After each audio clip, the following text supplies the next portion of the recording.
Yes, indeed, folks. Clowns are creepy, and this episode confirms it. Welcome to my latest Dexternewblood review. So, this is episode 9 of this season. It's called The Family Business. So, one more episode to go next week. And this does a good job, I think, of setting that final episode up by the end of this one. So, the first part of the episode has Dexter finally deciding to tell Harrison the truth after what happened last week, and he plans on going through with it and telling him everything, including that he's a killer and the whole thing. And once again you get a back and forth with him and Deb, where Deb is telling him not to tell Harrison about him killing people, and then it will mess him up good and proper. Little does she know what's going to happen later in the episode. But anyway, Dexter's using this example where he went after this guy, Mr. Wiggles, the clown. That's his stage name, who it turns out molested kids and killed kids and all the rest of it. And this is sort of perfect for me, this opening, because I've always believed that clowns are creepy, and so to me the only clowns that make sense are the ones that are like evil and sinister. I don't go along with this all their good fun, they're playful. So this is right up my street, the way it does this. Now I sort of assumed it was something from the past that he was telling him, because we see obviously flashbacks of Dexter hunting down this clown and him doing the whole code, him checking that this guy is legitimately like a killer, that he deserves to be killed, all the rest of it. But it's actually a current thing, so he's obviously, I don't know where he's found time to do this, but he's obviously, found someone else in town who's up to no good and who fits the code.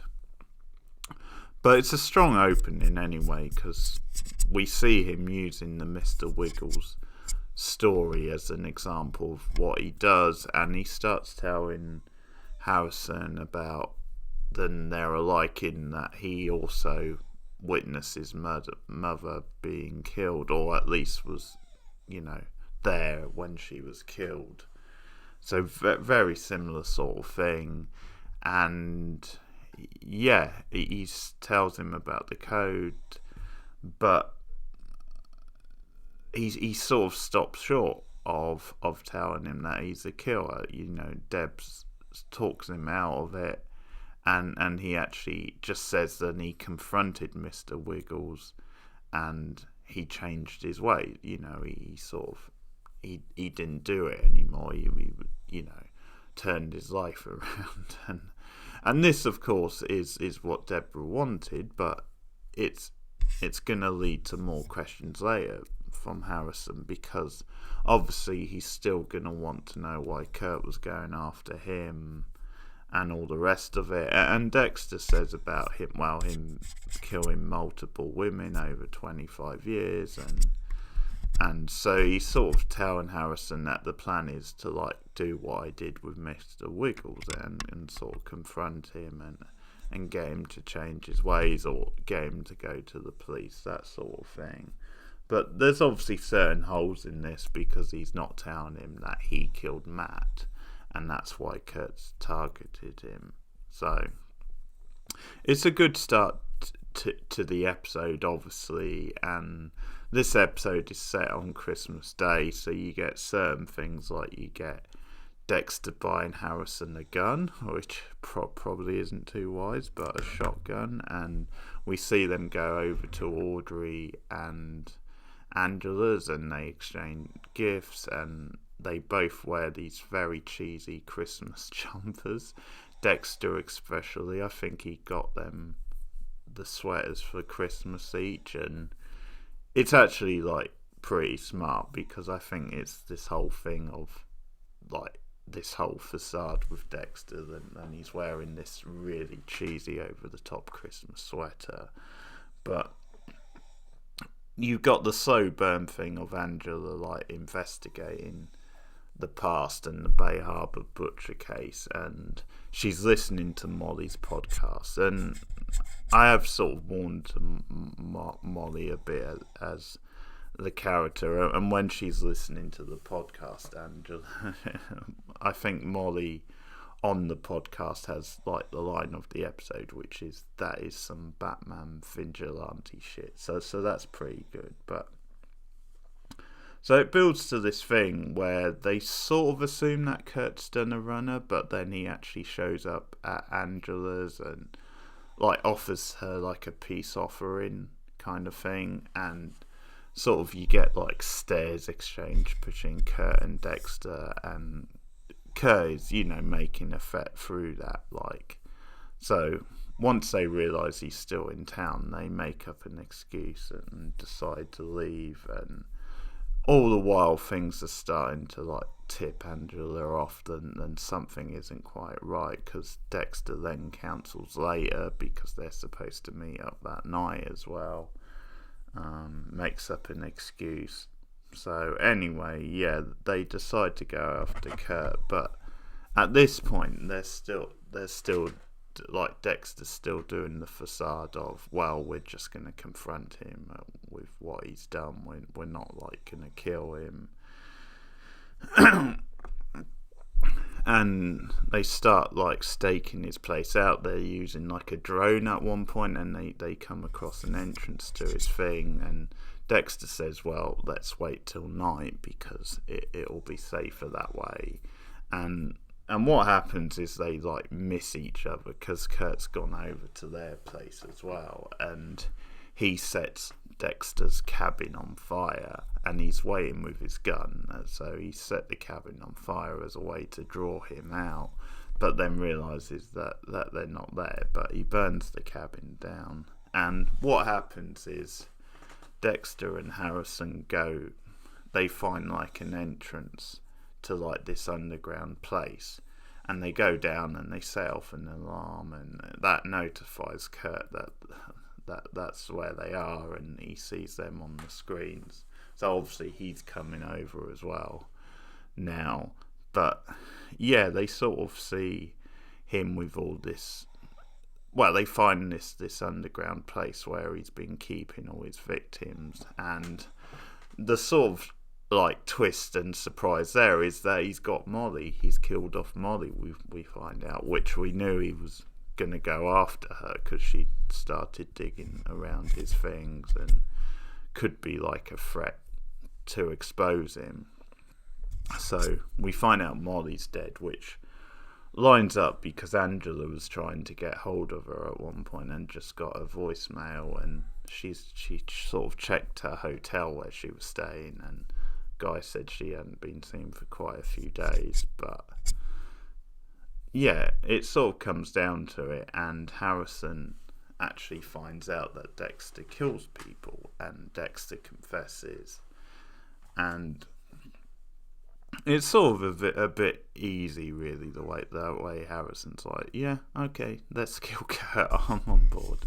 But yeah, Harrison earlier in the episode like confessed that he had urges that he wanted to kill Arthur, the Trinity killer, get like revenge on him for killing his mum. And so Dexter's like, he says, yes, I killed Wiggles, I killed Arthur as well for revenge, and he sort of paints it as, yeah, I kill them for revenge and to make the world a better place. And I think it is a little too easy the way Harrison just goes along with it, like for the sake of the plot. He's like, yeah, let's kill this bastard as well, or whatever he says. But it sort of works well enough. I mean, they've painted this picture of Harrison as a messed up type kid, and that, I guess, having that sort of past and upbringing and lack of a father figure as well, because Dexter obviously hasn't been around for years, so it sort of makes some logical sense, even if it is a bit of a stretch. But so they decide to go after Kurt and kill him. Now, I think one nitpick I have is just how easy they get to Kurt and kill him, because they do like a nice little double team where Harrison distracts him and Dexter like gives him the needle, and they get him on the table. And I mean, ultimately they kill him, but I just think it's a little too easy considering Kurt's like the big bad of the season, if you like. Because if you go back to other seasons where you've had like a big villain, it's sort of taken a little bit more, but it's all for the purposes of like the Harrison Dexter type plot. But there's some back and forth, and Kurt actually reveals that Dexter killed his son Matt, and that's why he's gone after him. And then Dexter sort of claims he fit the code. He killed 5 people, which I don't remember personally. I don't remember it coming up that Matt had killed 5 people, unless Dexter was making that up to like justify it. But yeah, I mean, that's another interesting point. And in a way, Matt didn't fit the code, or not as far as I could tell anyway. So anyway, obviously he ends up killing Kurt in front of him, and we see that it's starting to get to Harrison a bit, because he starts like cutting the body up and disposing of it, and that's sort of like, yeah, that's it for Kurt. But we see Harrison having these flashbacks of what happened to his mum and his childhood. But the sort of twist at the end is that they go back, and obviously Kurt's like burnt the cabin, and Angela has questions, like she's suspicious, like where have you been all night? And Dexter says they've been to some sort of event, like blood moon, or some sort of harvest type of event, I'm guessing. But she's like, yeah, but I tried calling you, why didn't you answer? Stuff like that. Anyway, I mean, Audrey, who's getting on well with Harrison at this point, she says, well, they must stay with us, so talks her mum into it, because obviously they don't have a place at the moment. So they go and stay, and then the next morning, there's a sting because someone drops off a note for Angela, and I didn't quite get all of it. It's something like Jeff killed something or other. I'm guessing it's Matt. And there's an item with it. Was it a key? Was it a pen drive? Something like that. But obviously, I don't know if it's Kurt's like final parting gift, or if it was like from maybe Molly, if she'd done a bit of digging maybe and found some stuff out. I mean, that would be a good way for Molly to go out, but that's like the cliffhanger of the episode, and it sets up next week's finale really well, where Angela is getting closer to the truth, and it's pretty good stuff. I mean, I think they've played it quite well with this slow burn type thing, and Angela slowly piecing it together. It's been done pretty well, so that's obviously, I think next week, one way or the other, she's probably going to find out. And I hope she does. I hope they do confront it. I hope it's not something where Dexter sort of weasels out of it like one way or the other. I think they should confront it. It would make for the better finale. So that's Dexternewblood for the week. Family business. Let me know your thoughts in the comments below. Please like and subscribe. Share me out on social media, and also ding the bell on YouTube. I'll be back with more soon. Thanks for listening. Goodbye.